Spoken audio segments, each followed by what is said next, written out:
Good evening. Welcome to the NBN News for 1978. NBN Television also acquired the services of this Bell Jet Ranger 2 turbine-powered helicopter. It's for use on news assignments on weekdays and is shared with the Wales Rescue Service on weekends and public holidays, and will be under the control of Merryweather pilot John Dorney.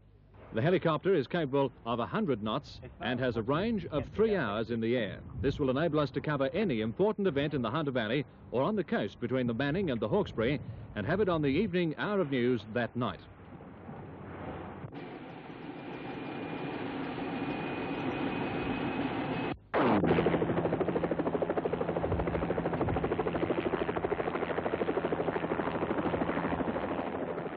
Before we had the helicopter, we had 5 crews, 5 cars, and when we got the helicopter, they sold one of the cars and they said, well, your new car is the helicopter.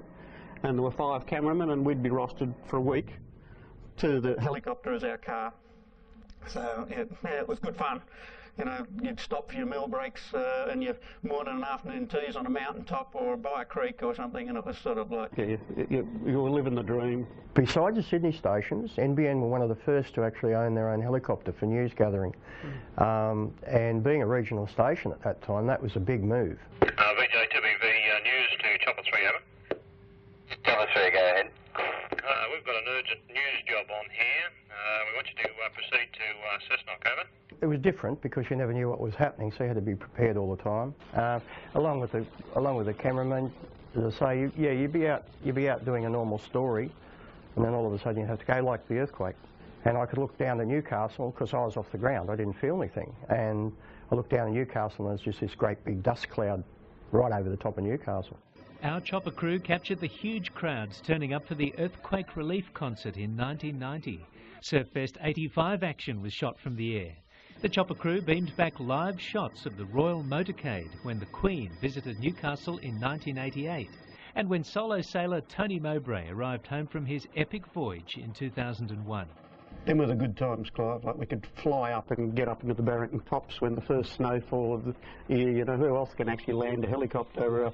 You know, you felt like a millionaire. You land a helicopter in the middle of the snow and have a snowball fight and shoot it, and then there it was a news story. You know, what a life. Cookie recalls the reception the chopper got on one of its early visits to the Upper Hunter. What had happened was the old lady at the telephone exchange had told everyone in the region that the NBN helicopter's coming up to do a story on them. Everyone took a day off school and all the families stopped working on the farms, and everyone come up to watch the new NBN helicopter land. You know, it was just, so when we finished, we did like a little aerial show for them, like a little, you know, ups and downs and all the rest of it. And it was great. It was, the people in the Hunter were proud of the helicopter, not just us. The sad footnote to this story is that NBN's first helicopter pilot, John Dorney, was killed in an airline crash in Fiji soon after leaving NBN in 1986. He'll be remembered for his skill as a rescue pilot and for helping to bring hundreds of news stories to our screens.